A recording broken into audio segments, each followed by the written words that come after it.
guys and welcome back to my YouTube channel Shreyani, where knowledge meets creativity. And as you all know, हमारे channel का क्या motive है? Fueling minds and framing dreams. So without wasting time let's get started with the video. तो हम लोग आज हमारा setup आप लोग देख रहे हैं, व्हाइट बोर्ड लग गया है।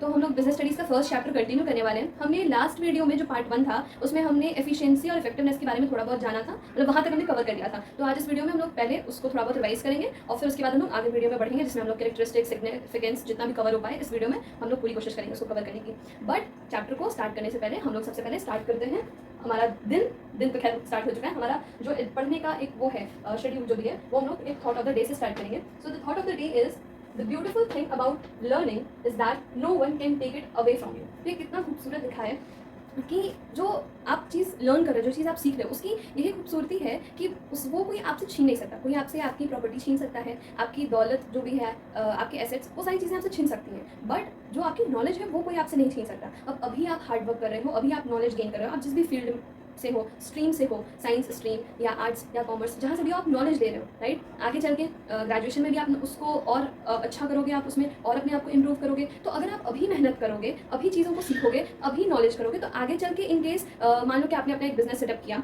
ठीक, और अगर आप किसी कारण से, किसी रीज़न से वो बंद हो जाता है, आप इंसॉल्वेंट हो जाते हो, आपका बिजनेस बंद हो गया, तो अगर वो नॉलेज रहेगी, आपके पास वो स्किल्स, आपके पास वो टैलेंट रहेगा, तो आप उस चीज़ को दोबारा से खड़ा कर सकते हो। आप अपने एम्पायर को, आप अपने किंगडम को, जो भी आपने पहले सेटअप किया था, जो आप खो चुके होगे, वो आप फिर से सेटअप कर सकते हो, जस्ट बिकॉज ऑफ लर्निंग। तो ये है हमारी खूबसूरती लर्निंग की। सो अब ये था हमारा thought of the day. I hope आप लोग इसे कुछ सीखें और उस चीज़ को अपने लाइफ में इंप्लीमेंट भी करें। तो बिना ज़्यादा टाइम को वेस्ट किए हुए हम लोग स्टार्ट करते हैं और बिजनेस स्टडीज़ का first. Okay, so let's begin with chapter 1 of business studies, nature and significance of management. तो हम जैसे कि मैंने बोला कि हम लोग स्टार्टिंग में थोड़ा सा रिवाइज करें चीज़ों को, तो हमने ये सीखा था मैनेजमेंट को अगर हम लोग संधि विच्छेद करेंगे तो manage plus man plus things. So management is all about how effectively and efficiently we can manage men and things in the organization to achieve the organization goal। और organization goal एक ही होता है, that is profit making, ठीक है। So management is a process of getting things done. ये दूसरी definition है उसकी। वो आप वो वाली भी लिख सकते हो, आप ये वाली भी लिख सकते हो अपने जब भी आपको आंसर शीट में लिखना हो, तो आप ये भी लिख सकते हो कि management is a process of getting things done with the aim to achieve the organisational goal effectively and efficiency. Management की डेफिनेशन, जैसे कि अगर बोर्ड की भी कॉपी चेक होती है तो जो ब्लूप्रिंट चेक होती है से चेक होती है, तो उसमें डेफिनेशन में जो भी टीचर होगा वो कुछ वर्ड्स ढूंढेगा, वो कीवर्ड्स ढूंढेगा, वो है कि नहीं। वो कीवर्ड्स क्या है? पहला प्रोसेस, दूसरा इफेक्टिवनेस और तीसरा एफिशिएंसी। और इन सबका मतलब हम अपने फर्स्ट पार्ट में डिस्कस कर चुके हैं, एक बार फिर से रिमाइंड कर देते हैं। प्रोसेस क्या है? Series of inter related functions हैं। आगे चल के जब हम लोग मैनेजमेंट के प्रोसेस समझेंगे, जो कि 5 प्रोसेस हैं, प्लानिंग, ऑर्गेनाइजिंग, स्टाफिंग, डायरेक्टिंग और कंट्रोलिंग, तो ये क्या है मैनेजमेंट? ये एक चीज़, मतलब जैसे कोई चीज़ साइमल्टेनियसली हो रही है, मतलब जैसे ये सब इसका जो प्रोसेस है, इसके जो भी फंक्शंस हैं, तो वो लगातार होते हैं। जैसे प्लानिंग के बाद ऑर्गेनाइजिंग होगा तुरंत, उसके बाद स्टाफिंग होगी, उसके बाद डायरेक्टिंग होगा, उसके बाद कंट्रोलिंग होगा, और कंट्रोलिंग के बाद वो प्रोसेस वहीं रुकता नहीं है, वहीं थमता नहीं है, उसके बाद फिर से प्लानिंग स्टार्ट होती है। उसको हम लोग जब नेक्स्ट चैप्टर में आगे बढ़ेंगे तो उसको हम लोग एक्सप्लेन करेंगे। बट अभी फिलहाल के लिए इतना समझ लो कि process is a series of inter related function. हमें किसी भी चीज़ का प्रोडक्शन भी करना होता है तो हम लोग एक प्रोसेस बनाते हैं, ठीक है। अब अगर तुम अपने अकाउंट्स में जर्नल बनाओ, लेजर बनाओ या बैलेंस शीट बनाओ, उसका भी एक प्रोसेस है जो तुम्हें फॉलो करना ही होता है। मैथ्स पढ़ते हो, मैथ्स में भी फॉर्मूला होता है, उसको लगाओगे, फिर आगे जो भी उसके चीज़ें होती है वो भी एक प्रोसेस से करते हो। या अगर फैक्ट्री में कोई चीज़ बन रही है, बिस्किट का प्रोडक्शन ही हो रहा है, तो वो भी एक प्रोसेस से होता है कि सबसे पहले हम लोग रॉ मटेरियल्स लेंगे, फिर उसमें ये इंग्रेडिएंट्स मिक्स करेंगे, फिर उसको बेक करेंगे, मतलब जो भी प्रोसेस होता है। तो क्या वो एक प्रोसेस है, एक सीरीज ऑफ फंक्शंस हैं। तो process is series of inter related functions. I hope it's clear. Second is effectiveness. हमने बताया था कि इफेक्टिवनेस में टी आता है, विच स्टैंड्स फॉर टाइम, मतलब कि किसी भी काम को समय से खत्म करना ऑर्गेनाइजेशन में, जो कि मेनली रिलेटेड है प्रोडक्शन से, कि जो भी हमें काम मिला है प्रोड्यूस करने को, उसको टाइम रहते रहते हम लोग प्रोड्यूस कर पाएं। और जो लास्ट कीवर्ड है वो एफिशिएंसी है, जिसमें सी स्टैंड्स फॉर कॉस्ट, मतलब कॉस्ट इफेक्टिव होना चाहिए, मतलब कि कम लागत में प्रोडक्शन हो जाए। तो मैनेजमेंट के डेफिनेशन में 3 कीवर्ड्स इंपॉर्टेंट हैं, प्रोसेस, इफेक्टिवनेस और एफिशिएंसी। तो इतना हमने पढ़ा था। और हम लोग ने इफेक्टिवनेस और एफिशिएंसी का मैंने उसमें डिफरेंस भी लगाया था पार्ट 1 में। अगर पार्ट 1 नहीं देखा है तो उसको, इस वीडियो को बंद करके पहले वो पार्ट 1 देखो, तो वो ज़्यादा फिर चीज़ें क्लियर होंगी, क्योंकि इसमें बस हम लोग केवल रिविजन कर रहे हैं, ऐसा कुछ खास नहीं है। तो इतना जो, और हाँ एक और चीज़ कि जो मैनेजमेंट शब्द है ये कहाँ से डिराइव है? फ्रेंच वर्ड मैनेजर से ये डिराइव हुआ है। तो क्या ऐसे वाइवा वगैरह में पूछ सकता है, वाइवा में ये भी पूछ सकता है कि बिजनेस स्टडीज़ का कौन फादर है, जो कि मैंने फर्स्ट पार्ट में बताया है, जिनका नाम है पीटर एफ ड्रकर, तो मत भूलना। और अकाउंटेंसी में हमारे जो फादर थे, मैंने पूछा था तो हमारे कमेंट सेक्शन में कृतार्थ शर्मा, उन्होंने जो है कमेंट किया कि the father of accountancy is Luca Pacioli. तो थोड़ा अजीब सा नाम है, बट स्टिल ये आगे किसी कॉम्पिटिशन में भी पूछ सकता है, या फिर वाइवा में, बोर्ड का जो वाइवा होगा उसमें एग्जामिनर भी आपसे से पूछ सकता है। तो ये था रिवीजन। अब हम लोग आगे बढ़ते हैं। तो अब हम लोग स्टार्ट करते हैं कैरेक्टरिस्टिक्स ऑफ मैनेजमेंट को समझते हैं। तो सबसे पहला क्या है, गोल ओरिएंटेड। क्या है, गोल ओरिएंटेड। यहाँ पे एम का मतलब मैनेजमेंट में है, मैंने शॉर्ट फॉर्म में लिख दिया है। और हाँ, इस सबका नोट्स तुम लोग को मिल जाएगा, तो डोंट वरी। ये लेक्चर खत्म होने के बाद टेलीग्राम चैनल पे तुम लोग जाना, उस पर तुम लोग मिल जाएगा। है तो मैनेजमेंट, अगर हम गोल ओरिएंटेड प्रोसेस की बात करें, is what management unites the efforts of different individuals in the organisation towards achieving this goals. इसको हम लोग एग्जांपल के साथ भी समझेंगे। पहले इस डेफिनेशन को हम लोग समझ लेते हैं। और ये जो वर्ड अंडरलाइन है यहाँ पे, यूनाइट्स द एफर्ट्स, ये इसका कीवर्ड है। तो अगर किसी भी केस स्टडी में अगर ये आता है इससे रिलेटेड, तो अगर यूनाइट्स द एफर्ट्स लिखा रहेगा तो वो गोल ओरिएंटेड से related he maximum of the time होता है। कहीं पे अगर कुछ चेंजेस होंगे तो हम बताएंगे। तो अब इसका मतलब क्या हुआ कि गोल ओरिएंटेड मैनेजमेंट में जो भी मैनेजर होता है, ठीक है, तो जो भी हमारा ऑर्गेनाइजेशन का गोल सबको पता है, प्रॉफिट मेकिंग होती है, ठीक है। तो अगर इसको एग्जांपल से समझते हैं ज़्यादा क्लियर होगा। जैसे मान लो हमें सेल्स अपनी 20% से बढ़ानी है, तो मैनेजर क्या करेगा, जितने भी एम्प्लॉइज होंगे, जितने भी वर्कर्स होंगे छोटे लेवल पे, उनके एफर्ट्स को एक डायरेक्शन में वो लेकर जाएगा, सो दैट कि जो उसका प्रॉफिट मेकिंग ऑर्गेनाइजेशन का गोल है वो अचीव हो पाए। अब इस मतलब जो भी एम्प्लॉइज हैं, वर्कर्स हैं, उनके एफर्ट्स को एक डायरेक्शन में लेकर जाने को, उनके एफर्ट्स को एक डायरेक्शन में करने को क्या कहते हैं, इंटीग्रेट करना या इंटीग्रेशन। मतलब एक ये वर्ड है, एक कीवर्ड है, जो कि तुम लोग आगे भी चल के तुम लोग पढ़ोगे, समझोगे। So it's all about goal oriented that management unites the efforts, that it integrates the efforts of different individuals. जितने भी इंडिविजुअल्स हैं जो कि ऑर्गेनाइजेशन में काम कर रहे हैं, उनके मेहनत को, उनके एफर्ट्स को एक डायरेक्शन देगा, सो दैट गोल अचीव हो पाए। अब जैसे कि एग्जाम्पल में हमने लिखा कि सेल्स हमें 20% इंक्रीज करनी है, तो वो सारे जो भी वर्कर्स होंगे, एम्प्लॉइज होंगे, उनके एफर्ट्स को एक डायरेक्शन में लेकर जाएगा, उसको एक दिशा देगा, सो दैट वो गोल अचीव हो पाए। अब मान लो कि अलग अलग एम्प्लॉइज हैं, वर्कर है, कोई किसी की बात नहीं सुन रहा है, सब अलग अलग डायरेक्शन में काम कर रहे हैं, कोई कुछ कर रहा है, कोई कुछ कर रहा है, तो एक डायरेक्शन जब मिलती है तो हम अपने गोल को अच्छे से अचीव कर पाते हैं। अब जैसे पढ़ने का भी एक अगर शेड्यूल फिक्स रहता है, तो हमें एक डायरेक्शन मिलती है, हमारा गोल अचीव हो पाता है कि दिन भर में हमने 6 घंटे स्टडी पूरी की। तो बस वही गोल ओरिएंटेड यही बता रहा है कि मैनेजमेंट हमें एक हेल्प करता है इंडिविजुअल के एफर्ट्स को इंटीग्रेट करने में। I hope it's clear. अब दूसरे कैरेक्टरिस्टिक को समझते हैं। अच्छा, कैरेक्टरिस्टिक वर्ड अगर लिखा रहे या फीचर्स लिखे रहे या नेचर लिखा हो या ऑब्जेक्टिव नहीं कह सकते, बट हाँ, अगर कैरेक्टरिस्टिक्स, फीचर्स या नेचर लिखा है, मतलब एक ही चीज की बात हो रही है, बस अलग अलग शब्द इस्तेमाल कर रहा है। तो अगर नेचर लिख दे, पूछ दे what are the natures of management, तो कंफ्यूज मत होना, वो कैरेक्टरिस्टिक्स की ही बात कर रहा है। दूसरा वर्ड ये है, दूसरा इसका कैरेक्टरिस्टिक ये है परवेसिव। परवेसिव शब्द का मतलब होता है यूनिवर्सल। जो मैंने ब्लू से लिखा है वो मोस्ट इंपॉर्टेंट है, एनसीईआरटी के कीवर्ड डायरेक्ट मैंने यहाँ पे लिखा है। तो hashtag universal, pervasive is equals to hashtag universal. Universal का मतलब कोई भी चीज जो हर जगह हो, एवरीवेयर। अब इसको हम लोग समझते हैं, which is applicable to profit making as well as non profit making organisation. इसका मतलब ये हुआ कि मैनेजमेंट जरूरी नहीं है कि जो प्रॉफिट मेकिंग ऑर्गेनाइजेशंस होती हैं, जो बिजनेस होता है, केवल वहीं पे मैनेजमेंट जरूरी है। जहाँ नॉन प्रॉफिट मेकिंग ऑर्गेनाइजेशन है वहाँ पर भी मैनेजमेंट जरूरी है। जैसे कि एनजीओ हो गया, वहाँ पर भी मैनेजमेंट जरूरी है, ठीक है। फिर तुम्हारा पेट्रोल पंप हो गया, वहाँ भी मैनेजमेंट जरूरी है। स्कूल हो गया, स्कूल का तो मैनेजमेंट, एक जो भी टीम होती है, जो भी ग्रुप ऑफ पीपल होते हैं, वो होता है। तो मैनेजमेंट हर जगह है, हर जगह वो प्रेजेंट है, चाहे वो प्रॉफिट मेकिंग के लिए हो, चाहे नॉन प्रॉफिट मेकिंग के लिए हो। फॉर एग्जाम्पल एनजीओ हो गया। अब परवेसिव से हम लोग एग्जाम्पल अगर हम लोग समझें, जैसे मान लो H2O है, राइट। तो H2O क्या है, वाटर का केमिकल कंपाउंड है। तो जो इंडिया में पानी है उसका भी केमिकल कंपाउंड H2O है, और जो यूएसए में पानी है वहाँ का भी केमिकल कंपाउंड H2O ही होगा। तो पानी हर जगह सेम है, उसका केमिकल कंपाउंड भी हर जगह सेम है। ये पहला एग्जांपल हो गया। अब दूसरा एग्जांपल ये हो गया, जैसे कि मैंने बोला कि मैनेजमेंट पेट्रोल पंप में भी चाहिए, स्कूल में भी चाहिए, और एक हॉस्पिटल में भी चाहिए। अब जैसे कि अभी एक केस हुआ है कि RCB मैच जीती है अहमदाबाद में, तो वहाँ पे मैनेजमेंट नहीं हो पाया अच्छे से, कुछ मिसमैनेजमेंट हुआ, तभी वहाँ पे भगदड़ मची और कुछ लोग ने अपनी जान खो दी, राइट। कुछ फैमिली ने अपने फैमिली मेंबर्स को खो दिया, तो वहाँ पे मिसमैनेजमेंट हुआ। तो जरूरी नहीं है कि मैनेजमेंट केवल प्रॉफिट मेकिंग ऑर्गेनाइजेशन में ही हो, वो नॉन प्रॉफिट मेकिंग ऑर्गेनाइजेशंस में भी हो सकती है, ठीक। अब समझते हैं हम लोग तीसरा कैरेक्टरिस्टिक, जो कि है कंटिन्यूअस प्रोसेस। पी शॉर्ट में मैंने लिख दिया प्रोसेस। इसका कीवर्ड क्या है, hashtag ongoing process, never ending या नॉट वन टाइम टास्क। हम बता रहे हैं ये केस स्टडीज में डायरेक्टली उठकर आता है, तो अगर आज हमें टाइम मिलता है तो हम जरूर इसके केस स्टडीज भी अपलोड कर देंगे, और उसमें तुम लोग देखना, उसमें हम अंडरलाइन करके भेजेंगे। उसमें ये सारी चीजें लिखी होंगी, ongoing process, never ending and not one time task. यकीन नहीं होता तो अपनी एनसीईआरटी की बुक उठा के देख लो, उसमें सारे ये कीवर्ड्स लिखे हुए हैं। So just trust it. हम भी जेन्युइन है और ये चैनल भी जेन्युइन है, बस ट्रस्ट करो। पूरे साल भर हम लोग को पढ़ाई करनी है अच्छे से। तो अब इसकी अगर कंटिन्यूस प्रोसेस समझेंगे क्या है, these functions are simultaneously perform by all the managers at all the time. अब इसका मतलब क्या हुआ, मैनेजमेंट में जैसे मैंने बोला कि इसके फंक्शंस होते हैं, आगे इस चैप्टर में भी लास्ट में दिया हुआ है कि मैनेजमेंट के 5 फंक्शन होते हैं, planning, organising, staffing, directing, controlling. इसके लिए एक कीवर्ड है जो कि तुम लोग याद कर सकते हो, उसको हम लोग लिख लेते हैं यहाँ पर, हैशटैग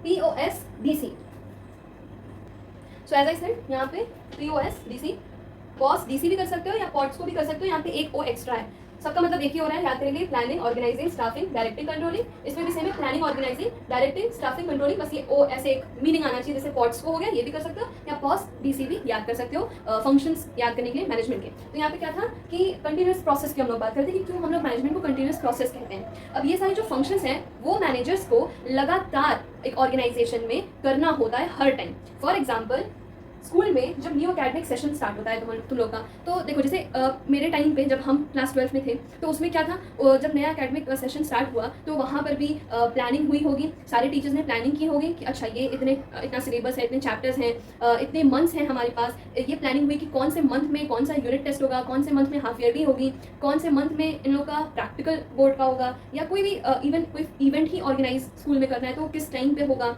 वो सारी चीज़ें प्लानिंग हुई, फिर उस हिसाब से ऑर्गेनाइज चीज़ों को किया गया, जो भी रिसोर्सेज स्कूल वाले लगाते हैं, ठीक है, स्टाफिंग की प्रॉपर स्कूल में टीचर्स रहें, अच्छे टीचर्स रहें, राइट। फिर जो प्रिंसिपल है वो डायरेक्टिंग का काम करती है, टीचर्स को जो है टाइम टू टाइम डायरेक्ट करती रहती हैं और इवन कंट्रोल भी करती हैं, राइट। तो हर अकेडमिक सेशन में जैसे तुम लोग का टाइम टेबल बनता है, राइट, अलग सेशन का अलग टाइम टेबल होता है, सेम नहीं चलता आता, राइट। तो वही चीज़ है कि ये एक ऐसा कह सकते हो मैनेजमेंट में जो भी ये फंक्शंस हैं, ये ऐसे फंक्शंस हैं जिनको हर बार मतलब एक बार खत्म हुआ एक पीरियड तो फिर सेकंड पीरियड अगेन स्टार्ट होगा। जैसे फॉर एग्जांपल हम लोग बिस्किट का प्रोडक्शन कर रहे हैं, राइट। तो हमने मान लो कि हमें ऑर्डर मिला था 100 यूनिट ऑफ बिस्किट का प्रोड्यूस करने के लिए, तो हमने चीज़ों को प्लान किया, उसमें ऑर्गेनाइज की, रिसोर्सेज रॉ मटेरियल्स ले आए, फिर स्टाफिंग मतलब वर्कर्स को रखा, फिर उसके बाद उन्हें डायरेक्ट किया, उनको बताया कि चीज़ें ये कैसे बनता है, फिर कंट्रोल भी किया कि सही तरीके से बन रहा है कि नहीं बन रहा है। तो ये एक बार हो गया इसका, और हमने उस चीज़ को सेल कर दिया, हमने बिस्किट का जो भी हमने 100 यूनिट्स बनाए थे हमने उसे सेल भी कर दिए। तो इसका मतलब ये नहीं कि वही फैक्ट्री में प्रोडक्शन बंद हो गया, फिर नया ऑर्डर मिलेगा, फिर से प्रोडक्शन होगा। तो यही है, फिर से planning, organising, staffing, directing, controlling होगी। तो इसका मतलब यही है कि management is a continuous process, एक ऑनगोइंग प्रोसेस है, हमेशा चलता रहेगा, निरंतर चलता रहेगा, कभी एंड ना होने वाला, ठीक है। तो इसलिए दीज फंक्शंस आर साइमल्टेनियसली, मतलब लगातार परफॉर्म किए जाते हैं, एक के बाद एक। कंट्रोलिंग के बाद वापस से प्लानिंग स्टार्ट होती है by all the managers at all the time. ये मैनेजमेंट का काम कौन देखता है? मैनेजर्स देखते हैं, ठीक है। तो ये 3 कैरेक्टरिस्टिक्स है, I hope you all understand. Okay, so now let's get started with the next characteristic, that is group activity. Group activity से समझ में आ रहा है, मतलब यहाँ पे group of individual team work की बात हो रही होगी, राइट। तो मैनेजमेंट किसी एक इंसान का काम नहीं है, मैनेजमेंट ग्रुप ऑफ पीपल का काम है। वहाँ पे अगर कोई एक इंसान काम करेगा बिजनेस में तो आप ऑर्गेनाइजेशन का गोल नहीं अचीव कर सकते, राइट। तो वही चीज़ है जो हमने फर्स्ट वाले कैरेक्टरिस्टिक गोल ओरिएंटेड में भी बोला था। यहाँ पे देखो सबसे पहले यहाँ का जो कीवर्ड है वो ये है कि रिप्लेस आई विथ वी, मतलब कि यहाँ पे कोई एक इंडिविजुअल नहीं होगा। आई अगर एक इंडिविजुअल पर्सन होगा वो यूज़ करेगा, तो यहाँ पे एक इंडिविजुअल पर्सन को हमें ग्रुप ऑफ पीपल के साथ रिप्लेस करना है, तभी मैनेजमेंट में काम हो पाएगा और हम अपना गोल अचीव कर पाएंगे। उसके लिए हमें किस चीज़ की रिक्वायरमेंट है? यहाँ पे लिखा हुआ है requires team work and coordination of individual efforts in one direction. तो यहाँ पर जो ये वाली लाइन आई कि हमें क्या करना है, हमें चीज़ों को कोऑर्डिनेट करना है, किस चीज़ को? इंडिविजुअल के एफर्ट्स को किसी एक डायरेक्शन में। तो जो हमने फर्स्ट वाला पॉइंट पढ़ा था कि सारे इंडिविजुअल के एफर्ट्स को एक डायरेक्शन में करने को ही गोल ओरिएंटेड कहते हैं। तो वही सेम चीज़ देखिए यहाँ पे ग्रुप एक्टिविटी में कि मैनेजमेंट किसी एक इंसान का काम नहीं होता है, उसमें कई सारे लोगों के एफर्ट्स लगते हैं, उसमें कोऑर्डिनेशन की जरूरत होती है। ओके, आई होप कि ये वाला ग्रुप एक्टिविटी वाला पार्ट समझ में आ गया। नेक्स्ट है इंटेंजिबल। इंटेंजिबल और टैंजिबल हमने 11th क्लास में भी पढ़ा है। टैंजिबल वो चीज़ें होती हैं जिसे हम देख सकते हैं, हम उसे छू सकते हैं, जैसे कि ये मार्कर हो गया, हम इसे देख सकते हैं, हम इसे छू सकते हैं, तो ये टैंजिबल हो गया, ठीक। ये बोर्ड टैंजिबल हो गया, हम इसे देख सकते हैं, छू सकते हैं। जो सर्विसेज होती हैं वो इंटेंजिबल होती हैं, वो हमें केवल मिल रही होती हैं, हम उसे छू नहीं सकते, हम उसे देख नहीं सकते। जैसे अगर डॉक्टर अपने किसी पेशेंट को ट्रीट कर रहा है तो वो अपनी सर्विस दे रहा है, तो वो सर्विस को आप देख नहीं सकते, आप उसे केवल महसूस कर सकते हो। अब जैसे हम अभी आप लोग ऑनलाइन पढ़ा रहे हैं यूट्यूब के थ्रू, तो ये हम अपनी सर्विस दे रहे हैं तुम लोग को, राइट। तो इस चीज़ को तुम उस सर्विस को देख नहीं सकते, राइट, उसे छू नहीं सकते, उसे केवल फील कर सकते हो दैट कि जो भी दीदी पढ़ा रही है हम उसे समझ पा रहे हैं, तो वो इंटेंजिबल उसको कहेंगे। तो सर्विसेज इंटेंजिबल की कैटेगरी में आती हैं। वैसे ही मैनेजमेंट भी इंटेंजिबल होता है। अब इसके लिए हम लोग क्या कीवर्ड है? नो क्योस या प्रेजेंस कैन बी फेल्ड, ये वाला कीवर्ड आता है। हम रात तक शेयर कर देंगे जो भी केस स्टडीज होंगी फर्स्ट चैप्टर से रिलेटेड, जो भी हम लोग आज के इसमें कवर कर रहे होंगे वो। तो प्रेजेंस कैन बी फेल्ड, ये इंपॉर्टेंट कीवर्ड है। इसका एग्जाम्पल देखो, टारगेट मेट और नॉट, या एम्प्लॉइज आर सेटिस्फाइड और नॉट। ओके, तो ये इंटेंजिबल कोई एग्जांपल है। अब जैसे कि अगर मान लो कि ऑर्गेनाइजेशन में मैनेजमेंट अच्छे तरीके से हुआ होगा तो हमारा गोल अचीव हो पाएगा, हमें प्रॉफिट अर्न होगा, हमारे टारगेट्स मीट होंगे। तो मैनेजमेंट कोई ऑब्जेक्ट या इंसान नहीं है जिसे आप देख सको, अगर वो अच्छे तरीके से होगा तो आपको आपके टारगेट्स अचीव आप कर लोगे, नहीं होगा तो नहीं कर पाओगे। क्लियर? दूसरा एग्जाम्पल, एम्प्लॉइज आर सेटिस्फाइड और नॉट। मैनेजमेंट में चीज़ें अगर अच्छे तरीके से होंगी तो कोऑर्डिनेशन भी अच्छे तरीके से होगा, एम्प्लॉइज भी सेटिस्फाइड होंगे, कोई केओस नहीं होगा, कोई भी बेसिकली लोग जो वो हैं एम्प्लॉइज हैं उनके बीच में कोई कॉन्फ्लिक्ट, कोई केओस नहीं होगा। ठीक है, अब थर्ड वाला समझते हैं कि मैनेजमेंट एक डायनेमिक प्रोसेस है। डायनेमिक मतलब कोई भी चीज़ जो कुछ समय के बाद चेंज होती रहती है। ठीक है, अब जैसे स्टॉक मार्केट में ही है तो चीज़ें उसमें चेंज होती रहती है ना, वो ग्राफ ऊपर नीचे करता है, जाता रहता है, तो हमें उसमें फिर प्रेडिक्ट करना होता है, स्पेकुलेशन, उस हिसाब से काफ़ी टर्म्स होते हैं, उतनी मुझे उसके बारे में नॉलेज नहीं है, बट इतना पता है कि वो उसमें ग्राफ ऊपर नीचे होता रहता है, तो उसको देखते हुए हमें इन्वेस्टमेंट करनी होती है ताकि हमारा घाटा ना हो। तो वैसे ही मैनेजमेंट भी एक डायनेमिक प्रोसेस है, इसका कीवर्ड हो गया एक्सेप्ट चेंजेस। फॉर एग्जाम्पल समझते हैं, ऑर्गेनाइजेशन सक्सेसफुल कब होगा, उसके लिए एक ही कंडीशन है, वो क्या है, that is must change according to the change in the environment. अब इन्वायरमेंट है, उसमें कई सारे चेंजेस होते हैं। अब जैसे पुराने ज़माने में हमारे पास स्मार्टफोन नहीं हुआ करते थे, हमारे पास कैमरा नहीं होता था, उतना डिजिटलाइजेशन नहीं आया था, बट अभी के दौर में देखो कितना सब चीज़ डेवलप हो गया है, राइट। तो इन्वायरमेंट के साथ साथ जब हमने अपने आप को बदला, टेक्नोलॉजी आई, उसके हिसाब से हमने उस चीज़ को अडेप्ट किया, तो वैसे ही अगर हमें अपने बिजनेस को लॉन्ग टर्म में चलाना है तो उसके लिए जो भी चेंजेस हो रहे हैं इन्वायरमेंट में, हमें उस अकॉर्डिंग चलना होगा। जैसा हमारा ग्राहक हमसे डिमांड करेगा, हमें उस हिसाब से चेंजेस करने होंगे। इसका एनसीईआरटी में एक एग्जांपल दिया है, जैसे मैकडॉनल्ड्स ने अपने मेनू में कुछ चेंजेस किए थे क्योंकि लोगों की डिमांड अलग है ना। तो अब लोग अगर डिमांड कर रहे हैं कि उन्हें एक्स्ट्रा चीज़ वाला पिज़्ज़ा चाहिए और तुम उन्हें ऐसा पिज़्ज़ा दे रहे हो, मतलब नॉर्मल पिज़्ज़ा है वो, लेकिन उसमें चीज़ कम है, तो क्या तुम्हारी सेल होगी उतनी? क्या लोग आएंगे? क्या उतने कस्टमर्स आएंगे? नहीं आएंगे। तो समय के अनुसार अपने को बदलना होता है, वैसे ही मैनेजमेंट में भी चेंजेस रिक्वायर्ड होते हैं।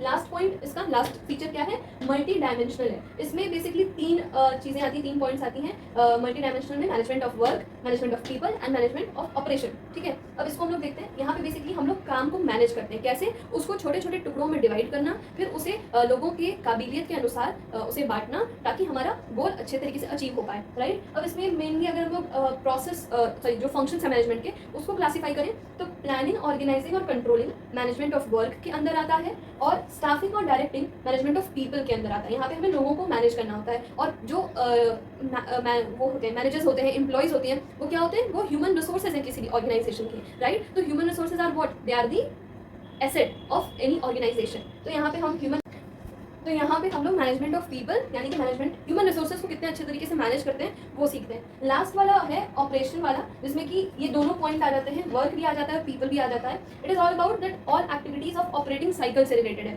जैसे कि प्रोडक्शन हो गया, सेल्स हो गया, परचेज हो गया, जो भी ऑपरेटिंग साइकिल, ऑपरेटिंग एक्टिविटी होती हैं वो मैनेजमेंट ऑफ ऑपरेशन के तहत आती है। सो आई होप कि ये पूरा पॉइंट क्लियर होगा कैरेक्टरिस्टिक्स का।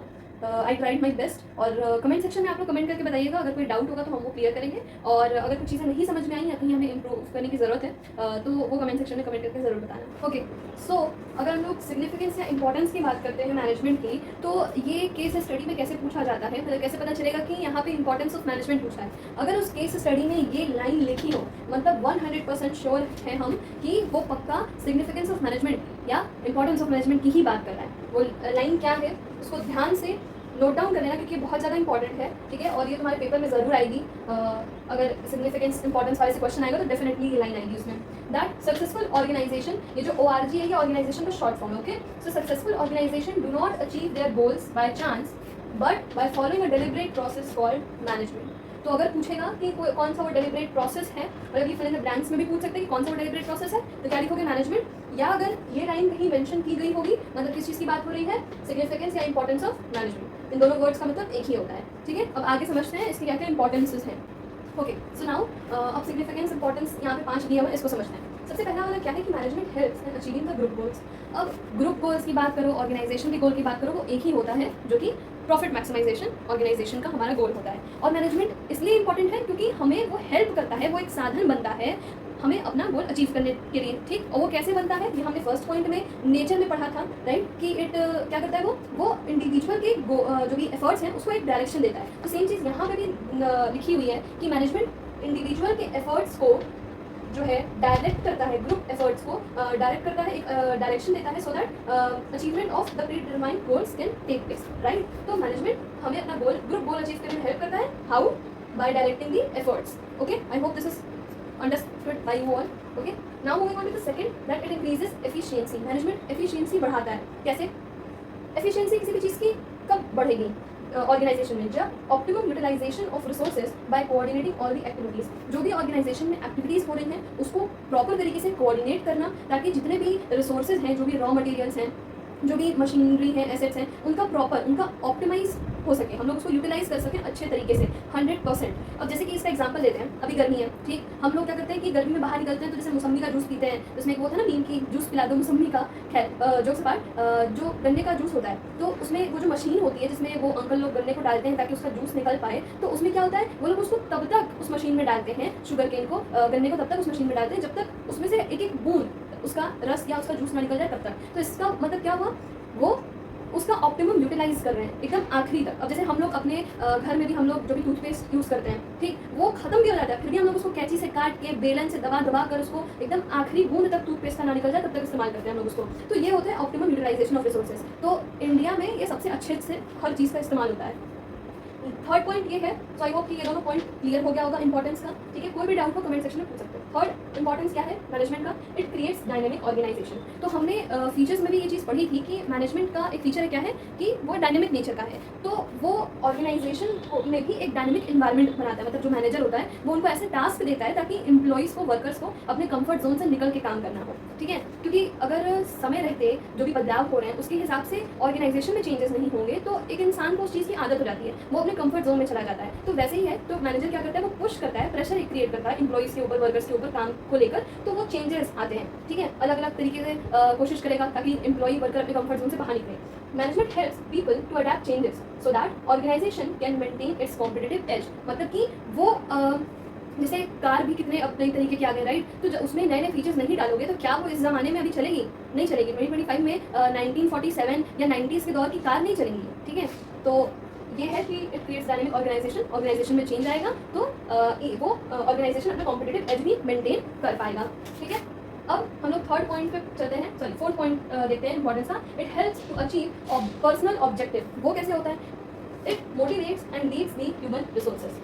मोटिवेट कैसे करेंगे हम लोग अपने ह्यूमन रिसोर्सेज को? ह्यूमन रिसोर्सेज क्या हो गए? हमारे स्टाफ, हमारे वर्कर्स, हमारे एम्प्लॉइज़। उनको कैसे मोटिवेट किया जा सकता है? उन्हें एक जॉब स्टेटस देके, राइट, उनके काम के हिसाब से उन्हें रिवॉर्ड्स देना, है ना, उन्हें कॉम्पिटिटिव सैलरी देना, वेजेस देना। तो इससे क्या होगा? इससे मतलब जो भी एम्प्लॉय है उसके हर सुख सुविधा का ध्यान रखना, उसकी केयर करना, राइट, उसके काम के अकॉर्डिंग उसको रिवॉर्ड करना, इन सारी चीज़ों का ध्यान रखेंगे हम लोग, तो हम लोग जो है मैनेजमेंट हेल्प करता है कि ह्यूमन रिसोर्स यानी कि उसके जो भी एम्प्लॉइज़ हैं उसके पर्सनल ऑब्जेक्टिव को भी अचीव कर पाएँ।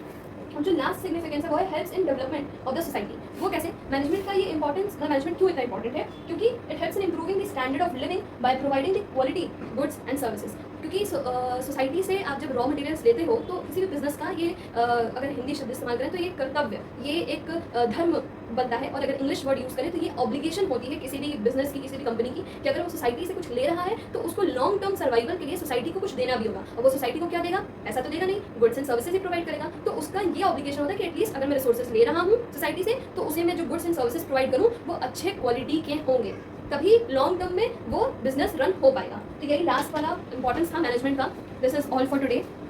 इसका जो है अगर साथ में नोट्स बनाए तो बहुत अच्छी बात है, लेकिन हम इसके फोटो लेके हम टेलीग्राम चैनल पे भी शेयर कर देंगे। तो आज के वीडियो के लिए बस हमने क्या क्या सीखा, हमने मैनेजमेंट और जो एफिशिएंसी और इफेक्टिवनेस के बारे में हमने क्विक रिकैप किया, और फिर हमने फीचर्स उसके पढ़े, और फिर उसके बाद हमने अब ये इंपॉर्टेंस भी कर लिया। तो इसको इसका आज नोट्स बना लेना और इवन रिवाइज भी कर लेना, और फिर कल नया वीडियो आएगा तो उसमें फिर हम लोग आगे समझेंगे फर्स्ट चैप्टर को। Till then take care and bye bye.